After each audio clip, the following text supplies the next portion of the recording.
마음속에 어려움이 있을 때 주님 내게 먼저 오사 내 맘을 만지고 주님 앞에 나아올 수 없을 때 주님 앞에 나아올 수 없을 때 주님 앞에 나아올 수 없을 때 주님 날 먼저 안으시네.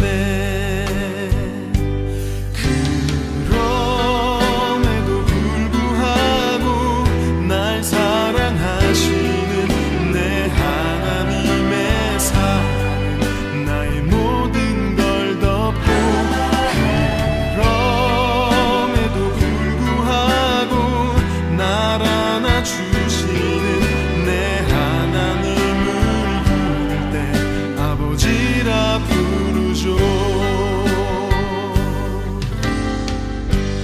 마음속에 어려움이 있을 때 마음속에 어려움이 있을 때 마음속에 어려움이 있을 때 주님 내게 먼저 오사 내 맘을 만지고 주님 앞에 나아올 수 없을 때 주님 앞에 나아올 수 없을 때 주님 앞에 나아올 수 없을 때 주님 날 먼저 안으시네.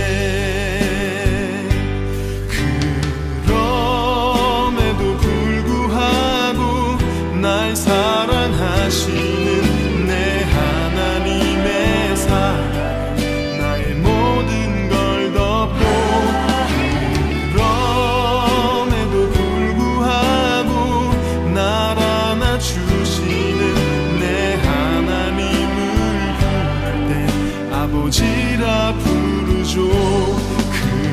그럼에도 불구하고 날 사랑하시는 내 하나님의 사랑은 나의 모든 걸 덮고 그럼에도 불구하고 날 안아주시는 내 하나님을 부를 때 아버지라 부르죠. 그럼에도 불구하고 날 사랑하시는 내 하나님의 사랑은 나의 모든 걸 덮고 그럼에도 불구하고 날 안아주시는 내 하나님을 부를 때 아버지라 부르죠. 그럼에도 불구하고 날 사랑하시는 내 하나님의 사랑은 나의 모든 걸 덮고 그럼에도 불구하고 날 안아주시는 내 하나님을 부를 때 아버지라 부르죠. 내 하나님을 부를 때 아버지라 부르죠. 내 하나님을 부를 때 아버지라 부르죠.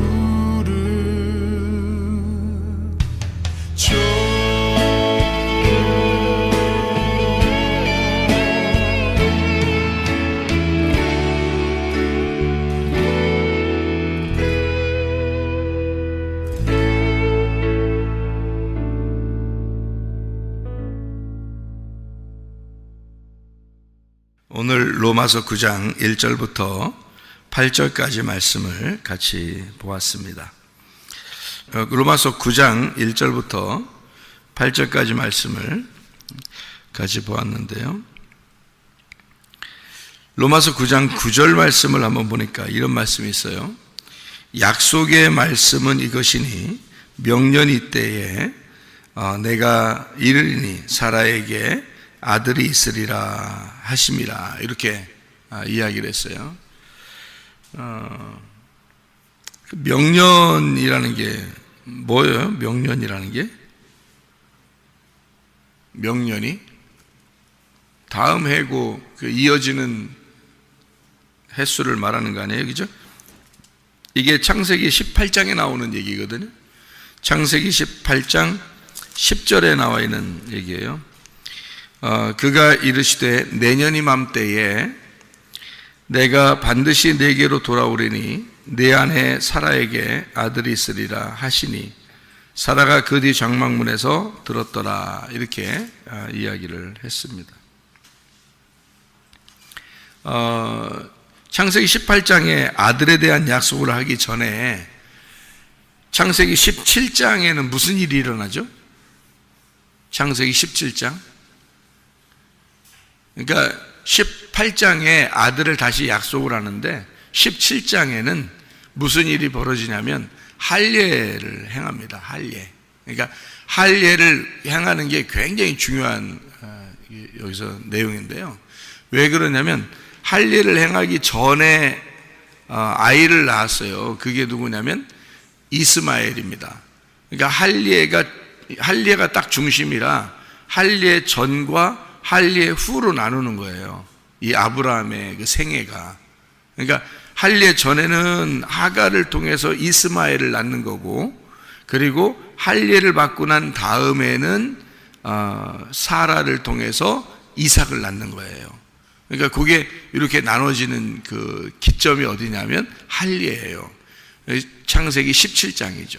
그러니까 창세기 17장 전에는 이스마엘이 있는 거고 창세기 17장 이후에는 이삭이 있는 거예요.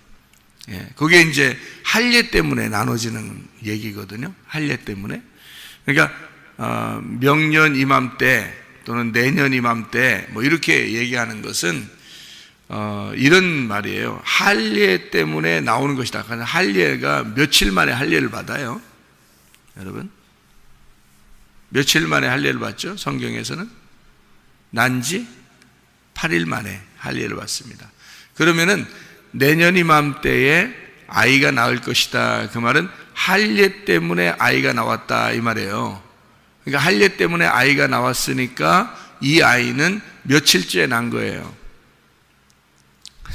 할례 때문에 나온 거니까 8일째 나온 거예요. 8일째. 그러면 성경을 여러분은 이제 그렇게 보이나 모르겠는데 제가 이렇게 설명을 해드릴게요. 내년 이맘때에 아들이 나오는데 그게 할례 받은 다음에 나온 아이야. 그게 이삭이야. 그러면 할례는 며칠째 할례를 받냐면 8일째 할례를 받아. 그러면 할례를 행하고 아이가 나온 게 이삭인데, 그러면 할례가 8일째야. 그러면 성경에 8일이라는 건 굉장히 중요한 거야. 그러니까 8일 할례를 통해서 나온 아들, 이 아들은 할례 전의 아들과 완전히 다른 아들이에요. 그러면은 어떻게 다르냐면 이스마엘이라는 아들과 이삭이라는 아들은 다 누구의 씨예요? 아브라함의 씨예요. 아브라함의 씨인데 아브라함이 할례 받기 전에 이스마엘을 낳은 거고 할례 받은 다음에 이삭을 낳은 거란 말이에요. 그러니까 이렇게 다른 거예요. 그러면 이스마엘은 할례 받기 전이니까 뭐를 의미하는 거냐면 아브라함의 아들인데, 똑같은 아브라함의 아들인데 껍질을 말하는 거고요. 할례를 받고 난 다음에 아들을 낳은 이삭은 아브라함의 똑같은 아들인데 알곡을 말하는 거예요. 그러니까 껍질은 천국 못 가죠. 껍질은 알곡만 천국 가죠. 그래서 그렇게 쓰는 거예요, 성경에. 그러니까 이스마엘을 미워해서 쓰는 게 아니에요. 이스마엘도 하나님이 사랑하시는 아들이에요. 이스마엘, 하나님이 듣는 아들이고 하나님이 주신 아들이에요. 그 아들도요. 그런데 이제 이삭이 나옴으로써 이스마엘을 쫓아내게 돼요.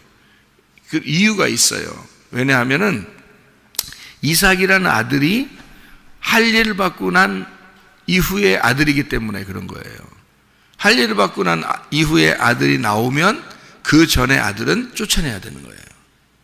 왜 그러냐면 성경의 원리가 할례받기 전의 아들과 할례받고 난 다음의 아들은 어떤 차이가 있느냐면요, 아브라함의 입장에서는 자기가 죽기 전과 죽은 이후를 말하는 거예요.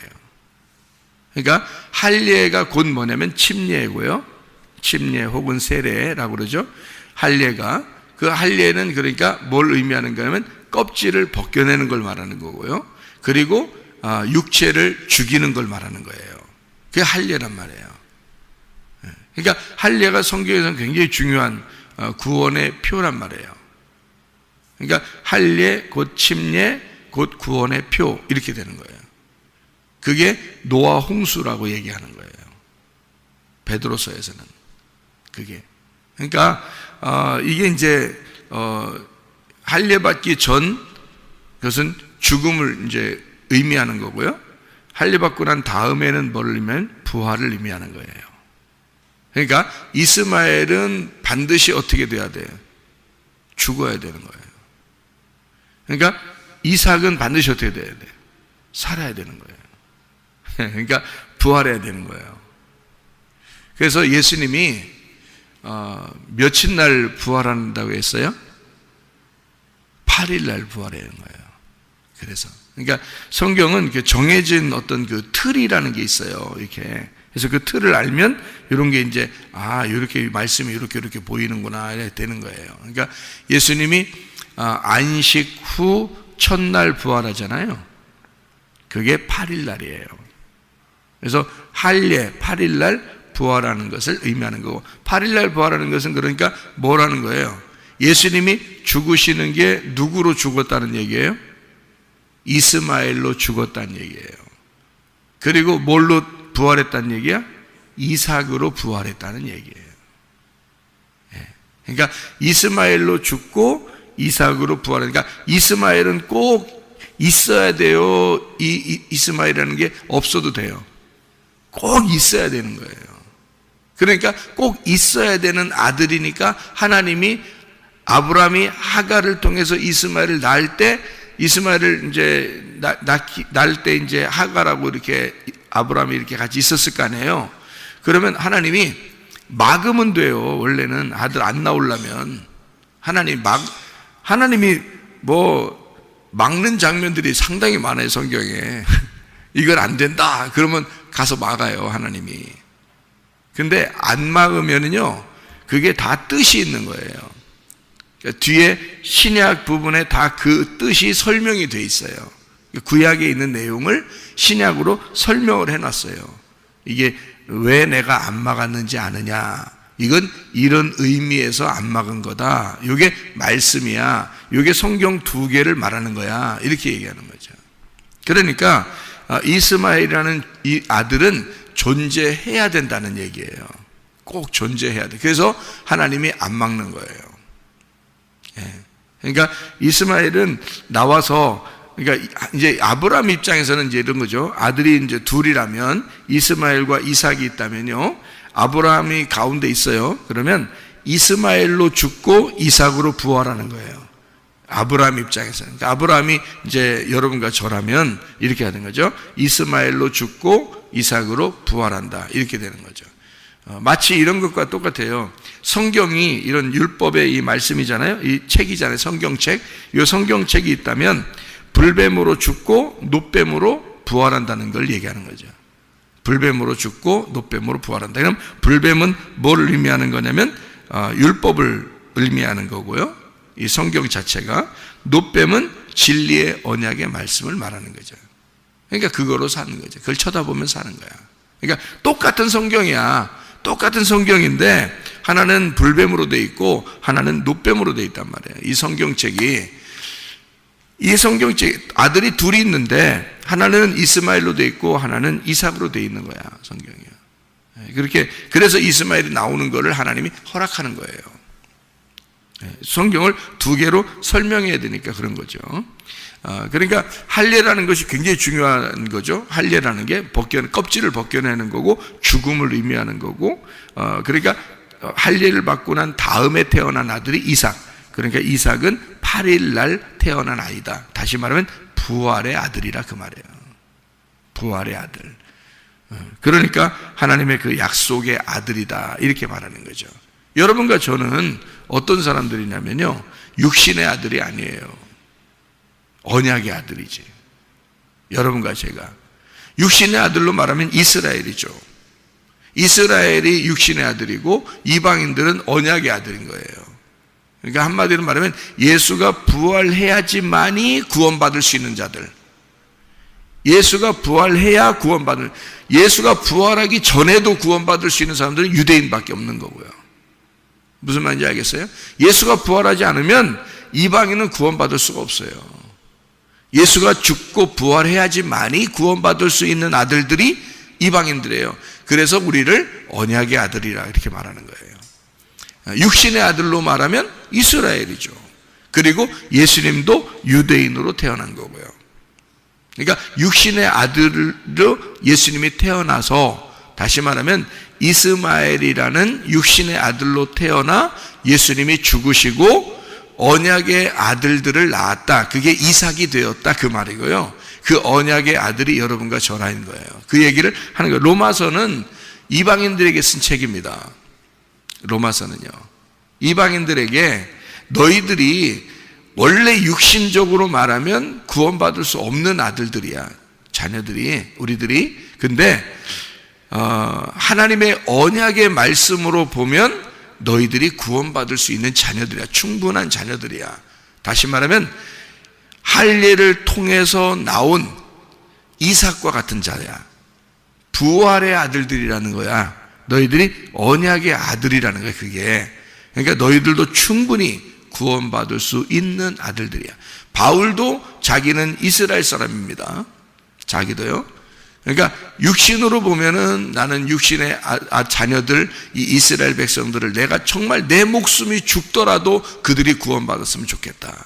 왜냐하면 자기 같은 민족이니까 이스라엘 사람들이 다 구원받았으면 좋겠다. 그런데 언약의 자손들이 있다. 이 언약의 자손들을 위해서 자기가 부름을 받았다 이거죠. 그게 이방인들에 대한 이야기를 하고 싶어서 그런 얘기인데요. 이게 지금 로마서 9장이 이방인, 그러니까 육신의 자녀로 나온 것을 무시하지 마라. 그들은 다 하나님의 백성들이고 구원받을 자들이다. 그러나 언약의 백성들도 있다. 이 언약의 백성들도 하나님의 구원받을, 예수가 부활하고 난 다음에 나타난 자들이고 이들도 하나님이 충분히 구원할 자격이 있는 거잖아요. 이제 이런 얘기들을 쓰려고 얘기한 거고요. 여러분과 저에게는 육신의 자녀가 아니니까, 하나님의 육신의 자녀가 아니니까 우리는 언약의 자손이 돼야 된다는 거죠. 언약의 자손이 돼야 구원을 받은 거니까. 그러니까 할례의 자손이 돼야 된다는 거예요. 할례의 자손이라는 말은 껍질이 벗겨져야 된다는 거예요. 그 말은 죽어야 된다는 말입니다. 여러분이 죽음을 경험해야 그 다음에 부활의 자손이 된다. 그러니까 이스라엘 사람이나 지금은 우리 이방인들이나 다 똑같이 어느 자손들이에요? 언약의 자손이란 말이에요. 구원받은 백성을 언약의 자손이라 그렇게 말하는 거예요. 지금은. 그러니까 우리는 육신의 자녀는 아니니까 다 언약의 자녀. 구원받으면 이스라엘 백성들 중에서도 구원받은 사람들이 있겠죠. 지금도, 그죠? 그 구원받은 사람들은 이제 육신의 자녀가 아니라 언약의 자손이 되는 거죠. 이제 그 사람들도 부활의 자손이 되는 거니까. 그러니까 이스마엘이 아니라 이삭이 되는 것이다. 참된 이스라엘, 참된 이스라엘, 그죠? 참된 이삭. 이렇게 되는 거죠. 이스마엘은 육신의 자녀니까, 육체니까 그렇게 얘기하는 거예요. 그러니까 아브라함의 씨가 다 그 자녀가 되는 게 아니라 이삭의 씨라야지만이 자녀가 된다. 이삭은 어떤 사람이냐면 창세기 22장에 보면 아브라함이 이삭을 갖다가 번제로 드립니다.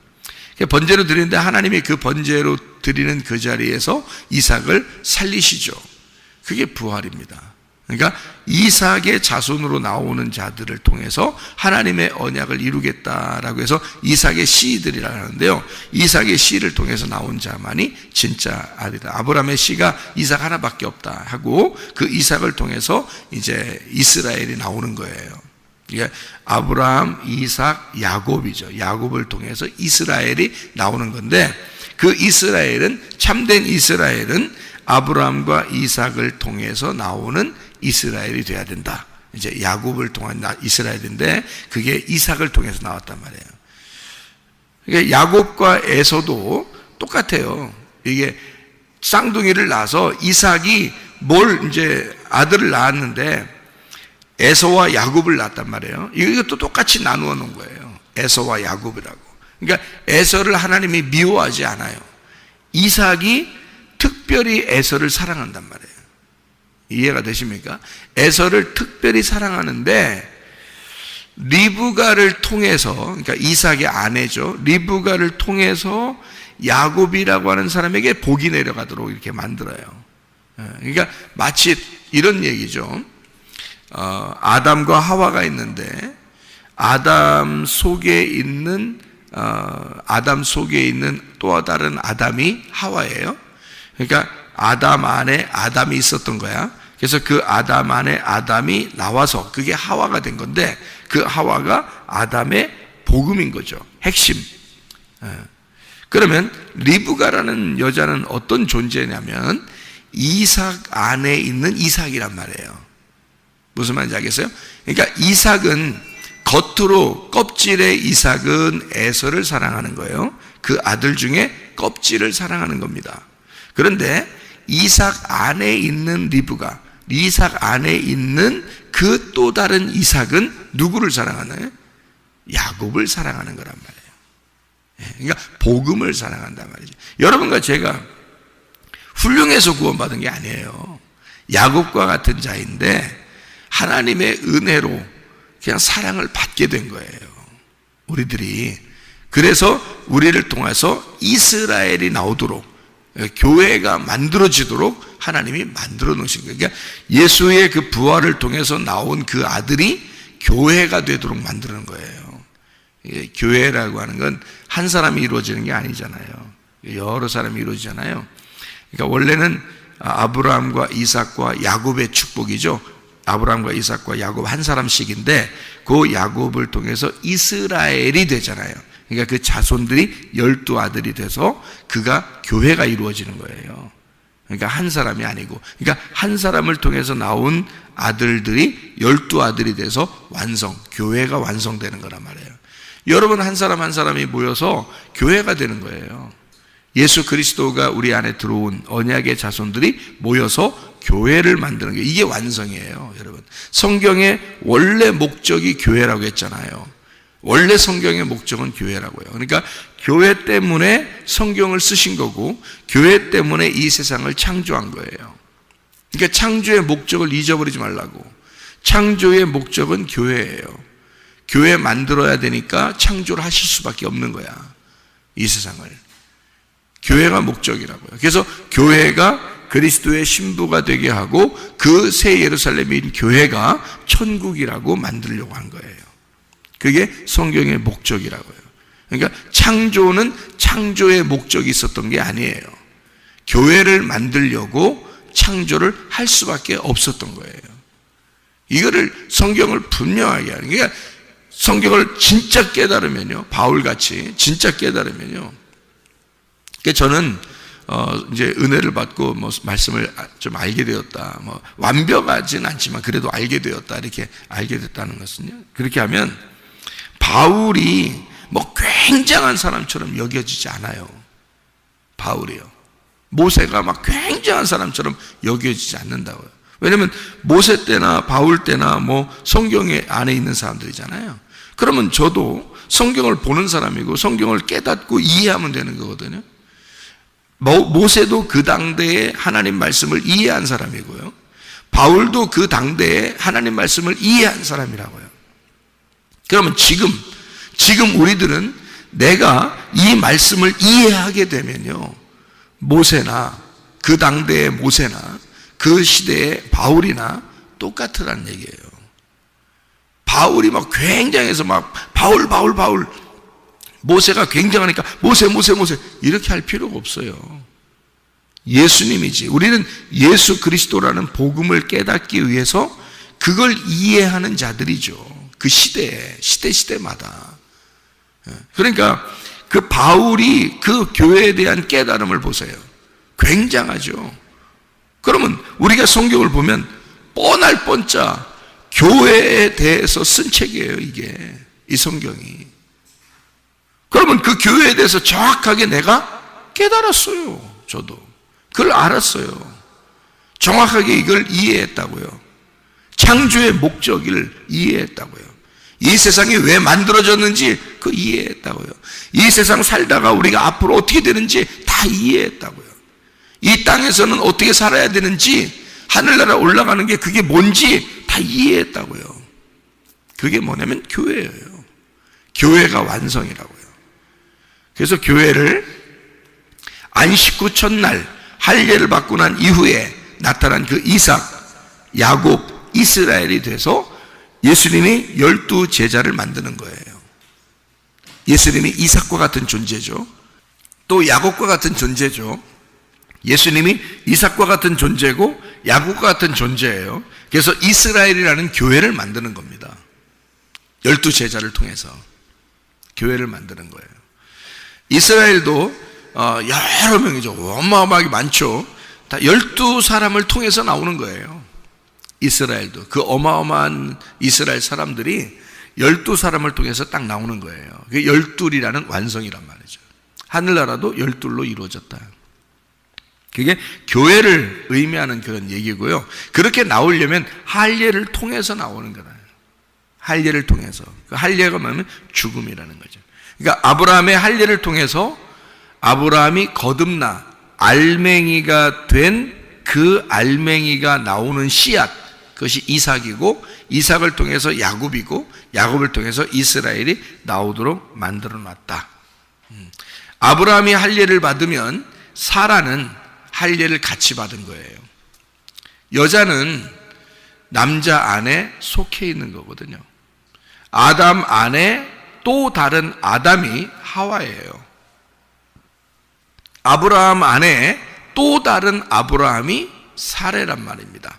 그래서 아브라함이 할례를 받으면 사레도 함께 할례를 받은 거예요. 그래서 여자는 할례가 없는 겁니다. 왜냐하면 여자는 원래 어디에 있었어요? 남자 안에 있었기 때문에 그렇단 말이에요. 그러니까 인간에 대한 이야기가 아니죠. 여러분에 대한 이야기 아닙니다. 예수님 안에서 교회가 있었다라는 얘기고요. 예수님 안에 교회가 있는 이 교회가 할례를 통해서 교회가 완전해지는 거란 말이에요. 그러니까 교회는 진짜 할례를 받는 게 아니고 예수님의 할례를 통해서 교회가 할례를 받은 거다 이 말이죠. 그러니까 신부는 신랑의 할례를 통해서 신부는 할례 받은 것으로 간주하는 거예요. 그러니까 아브라함의 할례를 통해서 사레가 할례가 된 거고, 이 사라를 통해서 이제 아브라함이 할례를 받으니까 아브라함이 되고요. 이 사레가 사라가 되는 겁니다. 사라는 민족의 어머니가 되는 거예요. 만국의 어머니가 되는 거죠. 아브라함도 열방의 만국의 아버지가 되는 거고요.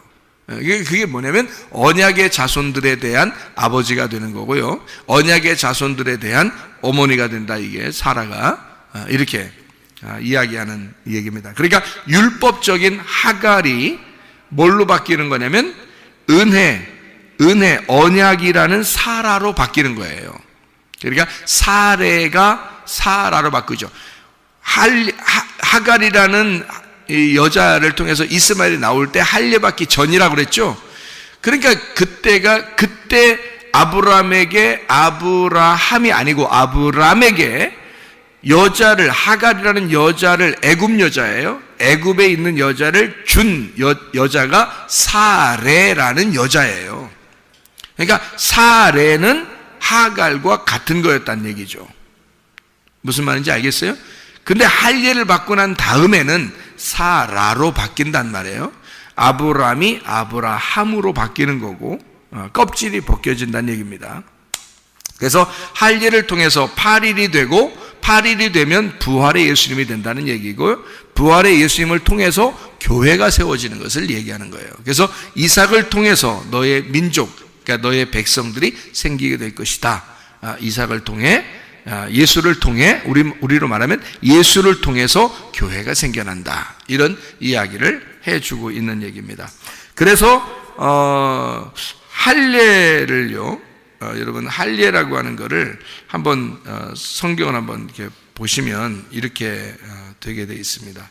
어떻게 되냐면요, 할례를 창세기 17장을 한번 봐봐요. 창세기 17장 23절부터 이렇게 보니까요, 아브라함이 하나님이 자기에게 말씀하신 대로 그날에 그 아들 이스마엘과 집에서 태어난 모든 자와 돈으로 산 모든 자, 곧 아브라함의 집 사람 중 모든 남자를 데려다가 그 포피를 베었어요. 아브라함이 그 포피를 벤 때가 99세고요. 그의 아들 이스마엘이 그의 포피를 벤 때가 13세였습니다. 그러니까 13년 동안 이 이스마엘을 낳고 13년 동안 하나님이 안 나타난 겁니다. 아브라함에게. 이게 왜냐하면 언약의 자손이 아니고 이게 반항의 자손이기 때문에 그래요. 아브라함이 사례를 통해서 하나님께 대한 완성이 아니고 반항을 한 거죠. 자기를 더한 겁니다. 12이 완성이 돼야 되는데 하나를 더했어요. 그래서 13이 됐다고요. 그래서 13년 동안 안 나타나요, 하나님이. 하갈을 통해서 이스마엘을 낳고 13년 동안 안 나타나요. 13년이 지난 다음에 할례를 받게 하고 그 다음에 이제 하나님이 약속을 하는 거예요. 이해요? 성경에 다 의미가 있어요. 그날에 아브라함과 그의 아들 이스마엘이 할례를 받았고 그 집의 모든 남자 곧 집에서 태어난 자와 돈으로 이방 사람에게서 사온 자가 다 그와 함께 할례를 받았다 이렇게 돼 있잖아요. 그러니까 아브라함과 이스마엘만 받은 게 아니라 다른 이방인들도 받게 되었다 그날. 그러니까 할례는 이렇게 두 번에 걸쳐서 다 하게 된단 말이죠.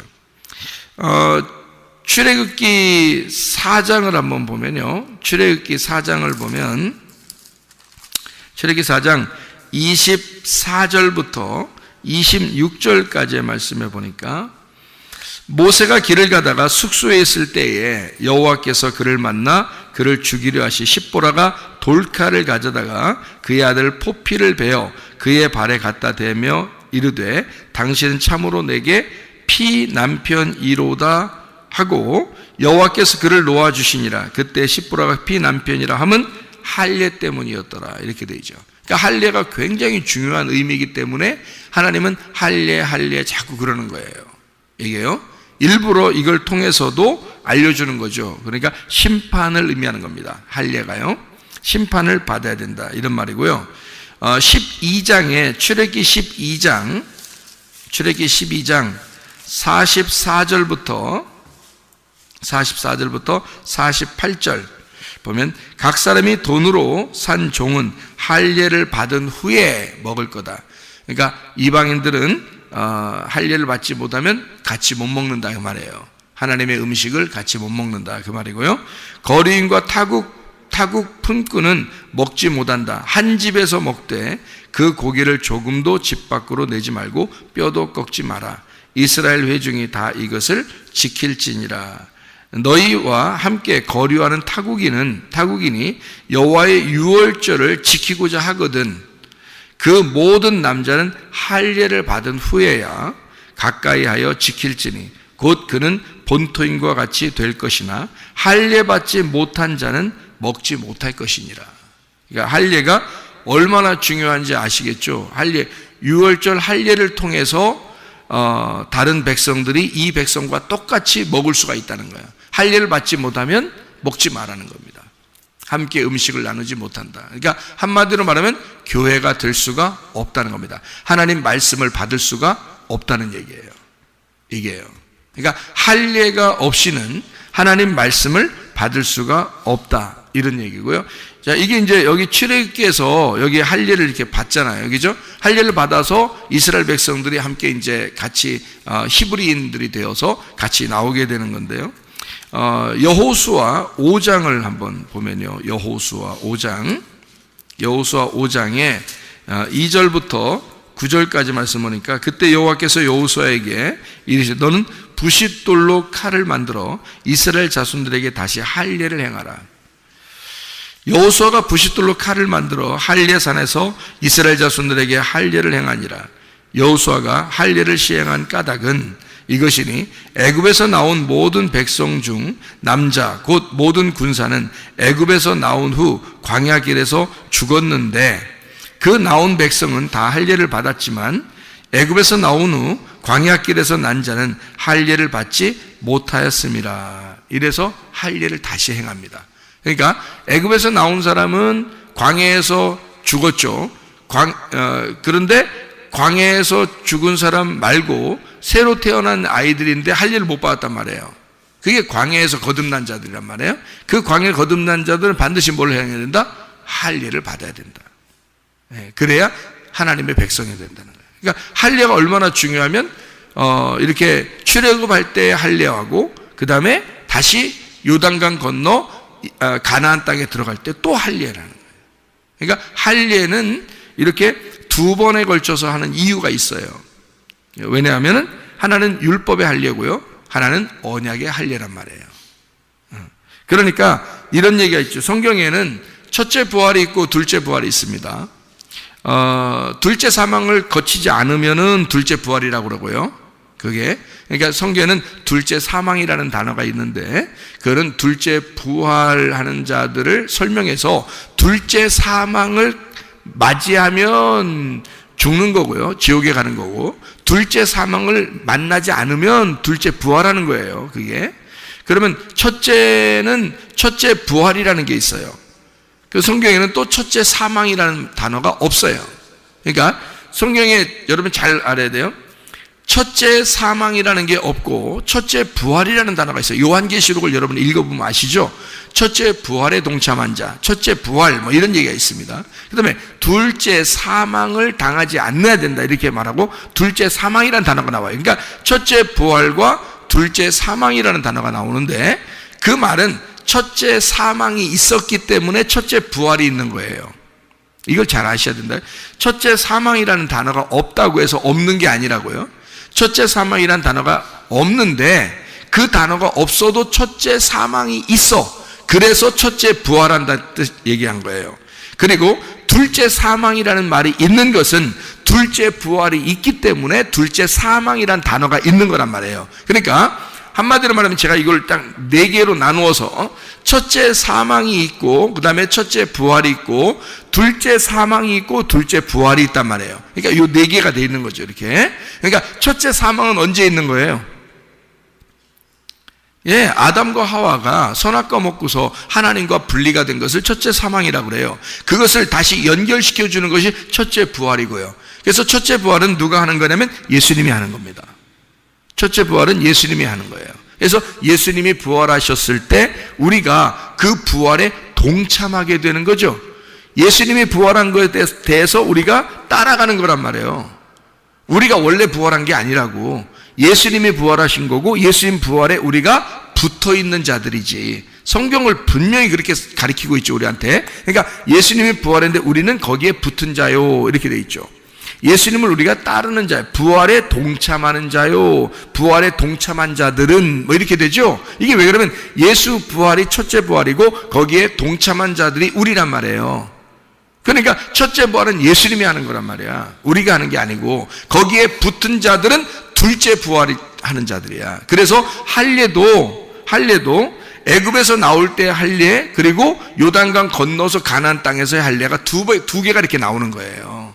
이렇게 마찬가지로 예수님도 우리에게 첫째 부활이 되셨고 우리는 그에게 붙은 두 번째 부활하는 자들이 된단 말이에요. 그러니까 첫째 부활에 동참한 자들은 두 번째 부활에 동참하기 때문에 둘째 사망이 없는 거야. 그래서 우리 보고 둘째 사망이 없는 거다 이렇게 말하는 거예요. 그게 그 말이 너희들 둘째 사망이 없는 거야. 그러니까 첫째 부활에 동참하지 않은 사람들은요, 그럼 둘째 사망이 있는 거지, 이 사람들한테는. 그러니까 이 땅에서 예수를 안 믿는 자들은 둘째 사망을 가는 거란 말이에요. 두 번째 죽는 거란 말이에요. 여기서도 사는 동안에 하나님과 분리가 되어 있는 상태였잖아요. 하나님을 못 만난 상태였잖아. 이게 죽음의 상태란 말이에요. 그런데 예수님을 못 만나게 되면 그 사람이 진짜 죽을 때 진짜 두 번째 또 죽게 된단 말이에요. 영원히 하나님과 떨어지게 된다고요. 그걸 둘째 사망이라 그러는 거라고요. 우리는 예수의 부활에 동참한 자라고요. 예수의 부활에 동참한 자니까 그 사람들은 둘째 사망이 없어. 우리 죽을 때 죽는 게 아니야. 그래서 우리는 두 번째 부활하게 된다, 이렇게 말하는 거란 말이죠. 그렇게. 그러니까 첫째 부활하게 동참하게 되면 둘째 사망을 이긴 두 번째 부활하는 자들이 된다, 이렇게 얘기하고요. 침례도 그래서 두 개가 일어나요, 성경에서는. 그러니까 두 개, 이렇게 왜 그렇게 두 개씩 다 일어나는지 아시겠죠? 그러니까 침례가 성경에서 애굽에서 이스라엘 백성들이 탈출할 때 두 번의 침례가 일어나는데, 하나는 홍해바다 침례입니다. 홍해바다 침례. 그리고 하나는 요단강의 침례예요. 그러니까 거듭난 자들이, 그러니까 광야에서 거듭난 새로 태어난 자들이 건너가는 침례란 말이에요. 그게 요단강 침례라고요. 요단강 건너서 만나리, 그게 그거야. 요단강 건너서 만나리.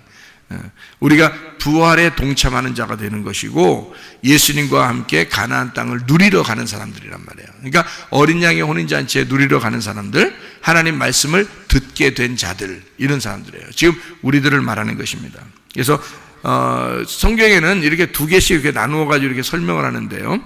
창세기 1장에 보면 남자와 여자를 이미 창조했어요. 창세기 1장에 26, 27절을 봐봐요. 창세기 1장에 26, 27절을 봐봐요. 뭐라고 되어 있냐면, 여기 하나님이 우리 형상을 따라 우리의 모양대로 우리가 사람을 만들고, 이렇게 하나님이 우리 형상대로 사람 만들고 그들로 바다의 물고기, 하늘의 새, 가축, 온 땅에 기는 모든 것 다스리게 하자 했고요. 하나님이 자기 형상, 곧 하나님의 형상대로 사람을 창조하시되, 남자와 여자, 여기 이제 남자 창조하신 게 이게 자칼레케바라고 그래요. 자칼레케바. 동물들도 다 성경에서는 자칼레케바예요. 남자, 여자, 이렇게. 동물들도 남성, 여성 이렇게 돼 있잖아요. 그게 자칼레케바라고요. 남자, 여자, 남성과 여성을 만들었다. 이게 자칼레케바입니다. 이걸 창조하셨다, 이렇게 돼 있고요. 창세기 2장에 23절을 봐요. 23절. 아담이 이르되 이는 내 뼈 중에 뼈요 살 중에 살이라. 이것을 남자에게서 취하였은즉 여자라 부르리라 하리라 할 때, 그 남자에게서 취하였은즉 여자라 부르리라 할 때 그 남자가 이슈입니다. 이슈. 그리고 여자라 하리라 할 때 이슈아입니다. 그러니까 이슈와 이슈아가 되는 거예요, 여기서. 그러면 창세기 1장의 27절에는 자칼 레케바라고 써놓고요, 여기 창세기 2장 23절에는 이슈와 이슈아라고 써놨다고요. 다른 거예요. 그게 달라. 어떻게 다르냐면, 창세기 2장 7절에 하나님이 땅의 흙으로 사람을 지으시고, 아담을 지으시고 생기를 그 코에 불어넣으시니 사람이 생명이 됐단 말이에요. 살아있는 혼이 됐는데, 살아있는 자가 됐는데, 이게 아담, 흙으로 사람을 만들어서 나온 자가 이슈합니다. 그러니까 자칼레케바는 하나님이 그냥 창조하신 거고요. 여기서 창세기 2장 7절에는 하나님이 이거를 빚으셔서 만든 거예요. 하나님이 직접. 그리고 하나님이 생기를 그 코에 집어넣었다. 그러니까 창세기 1장도 살아있는 자죠. 남자 여자 살아있는 사람입니다.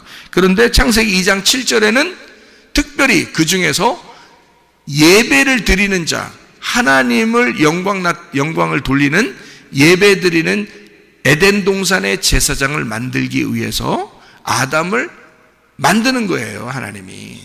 그게 이슈아가 되는 겁니다. 그러면 성경의 이 역사는 누구의 역사겠어요? 자칼레케바의 역사겠어요? 이슈아의 역사겠어요? 이슈아의 역사라고요. 하나님이 인간을 만드시고 그 코에 생기를 불어넣어 준 그 인간의 역사라고요, 여기 성경책은. 그러니까 성경책은 뭘 의미하는 거겠어요? 예수 그리스도, 그 아담을 통해서, 예수 그리스도라는 아담을 통해서 이슈를 통해서 이슈아가 나오는, 그러니까 교회가 나오는, 우리 신부가 나오는 그 역사를 설명하려고 쓴 책이 이 성경책이라고요. 그러니까 결국 마지막에는 그 본색을 드러내, 성경책의 모든 본색을 드러내서 성경의 마지막에는 뭐라고 본색을 드러내냐? 이슈아가 곧 교회를 만들려고 했던 것이다라는 것을 설명하려고 성경책이 쓰다 본색이 확 드러나죠. 그게 마지막 성경의 결론 부분이란 말이에요. 예, 이게. 그러니까 두 번의 침례, 두 번의 부활, 두 번의 할례를 통해서 하나님은 이슈아의 그 완성, 그리스도와 교회를 이루는, 완성하는 하늘나라의 교회, 그러니까 땅에서의 교회가 요단강 건너가 하늘나라 교회가 될 수 있도록 만들어 놓는 그 하나님의 역사를 만드는 것이 바로 이 성경책이라는 것입니다. 그러니까 여러분과 제가 언약의 자손이니까 하늘나라에 갈 수 있는 거예요. 육신의 자손이라면 하늘나라 가기 어렵죠. 언약의 자손, 그러니까 지금 육신의 자손들도, 이스라엘이라는 육신의 자손들도 언약의 자손이 돼야 돼요. 그래야 하나님 나라에 갈 수 있다. 그러니까 이것은 성경을 로마서 9장을 통해서 뭐를 구분하는 것이다? 육신의 자손과 언약의 자손이 있다. 언약의 자손들이 하나님의 기업을 이을 자이다. 이게 누구를 통해서 나타났다? 이스마엘이 아니라 이삭을 통해서 나타났다. 그래서 이삭을 통한 언약의 자손들이 바로 여러분과 저, 우리 모두가 하나님의 백성들이 다 언약의 자손들이 된다. 이것을 이야기하는 것입니다. 이 약속, 우리는 약속으로 말미암아 자녀가 되었으니까 이 약속으로 말미암아 자녀가 된 우리들이 그 주님과, 우리를 낳으신 그 주님과 동행하다가 주님 만나시기를 바랍니다. 그러면 기도하겠습니다.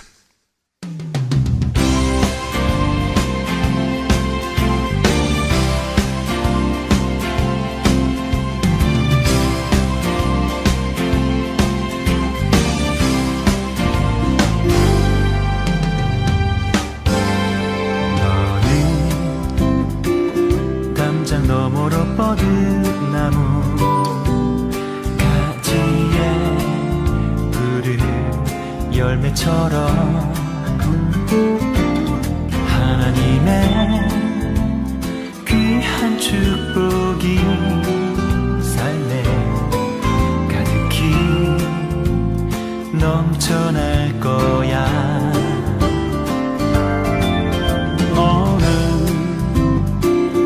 어떤 시련이 와도 능히 이겨낼 강한 발이 있어. 전능하신 하나님께서 너와 언제나 함께 하시니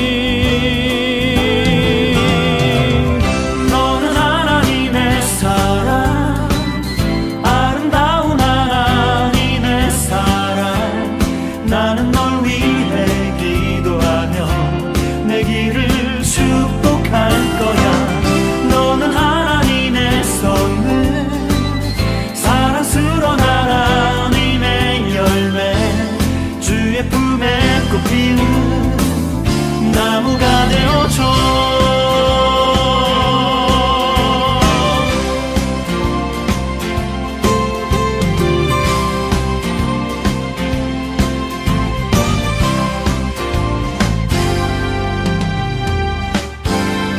너는 담장 너머로 뻗은 나무 가지에 푸른 열매처럼